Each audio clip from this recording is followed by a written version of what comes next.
How to turn off filter low quality messages on Twitter. Hello guys, in today's video I'm gonna show you how to turn off filter low quality messages on Twitter.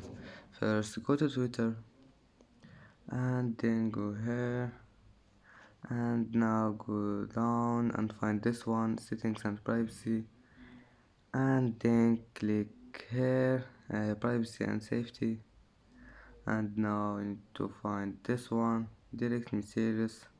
Click on it, and now all you need to do is just click here and then you will see this one.